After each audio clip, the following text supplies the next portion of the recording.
Operation Toofan അദ്ദേഹം പരിപൂർണ പിന്തുണ പ്രഖ്യാപിച്ചു.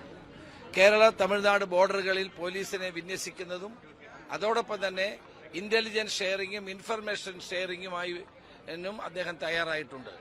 അദ്ദേഹത്തെ ഞാൻ പ്രവീൺ ചക്രവർത്തി മെമ്പർ ഓഫ് പാർലമെന്റും മറ്റ് നേതാക്കളോടൊപ്പം അദ്ദേഹത്തെ സന്ദർശിച്ചു.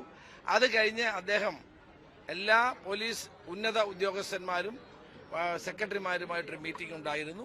ആ മീറ്റിംഗിൽ വെച്ച് ഓപ്പറേഷൻ തുഫാൻ ശക്തിപ്പെടുത്തുന്നതിനെപ്പറ്റി അദ്ദേഹം നിർദ്ദേശം കൊടുത്തു. കേരള തമിഴ്നാട് ബോർഡർ പരിപൂർണമായും സർവേലൻസ് പോലീസിന്റെ സർവേലൻസിൽ കൊണ്ടുവരാനും ഇൻഫർമേഷൻ പരസ്പരം നൽകാനും ഇന്റലിജൻസ് ഷെയർ ചെയ്യാനും ഒക്കെ തീരുമാനിച്ചു. വളരെ അനുകൂലമായൊരു അന്തരീക്ഷമാണ്. അദ്ദേഹം എന്നോട് പറഞ്ഞു അദ്ദേഹം തന്നെ ഒരു മാരത്തോൺ റണ്ണിൽ പങ്കെടുക്കുകയുണ്ടായി. ഇതിനെതിരായി അദ്ദേഹത്തോട് ഞാൻ ആവശ്യപ്പെട്ടത് കേരളത്തിലേക്ക് വരണം. മോഹൻലാൽ ആണ് നമ്മുടെ ബ്രാൻഡ് അംബാസഡർ. മോഹൻലാലും വിജയും കൂടി ജില്ല എന്ന് പറയുന്ന സിനിമയിൽ അഭിനയിച്ചിട്ടുണ്ട്. അപ്പോൾ അദ്ദേഹം വരാമെന്ന് സമ്മതിച്ചിട്ടുണ്ട്.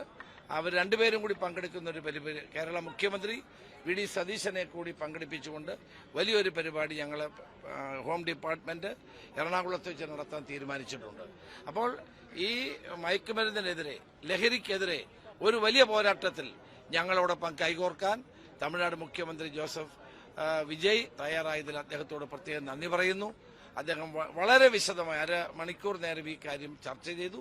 ഫലപ്രദമായ നിലയിൽ ഇനിയുള്ള ദിവസങ്ങളിൽ കേരള പോലീസും തമിഴ്നാട് പോലീസും തമ്മിൽ വിവരങ്ങൾ കൈമാറിക്കൊണ്ട് ഈ മാഫിയയ്ക്കെതിരായിട്ടുള്ള ശക്തമായ പോരാട്ടവുമായി ഞങ്ങൾ മുന്നോട്ട് പോകും എന്നാണ് എനിക്ക് അറിയിക്കാനുള്ളത്.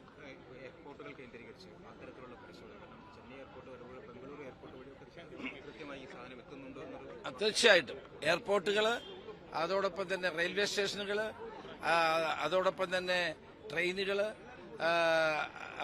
ഉൾപ്പെടെയുള്ള ബോട്ടുകൾ ഉൾപ്പെടെയുള്ള എല്ലാ സ്ഥലങ്ങളിലും പ്രത്യേക ശ്രദ്ധയുണ്ടാകും. അത് ഈ വരുന്ന മാർഗങ്ങൾ കണ്ടെത്തി അവയെ ഇല്ലാതാക്കാൻ, നമ്മുടെ ചെറുപ്പക്കാരെ രക്ഷിക്കാൻ, പുതിയ തലമുറയെ രക്ഷിക്കാൻ വേണ്ടിയിട്ടാണ് operation Toofan the narco hunt. ഇത് ഫലപ്രദമായി വിജയിപ്പിക്കാൻ അദ്ദേഹത്തിന്റെ പൂർണ്ണ പിന്തുണ അദ്ദേഹം നൽകിയിട്ടുണ്ട്.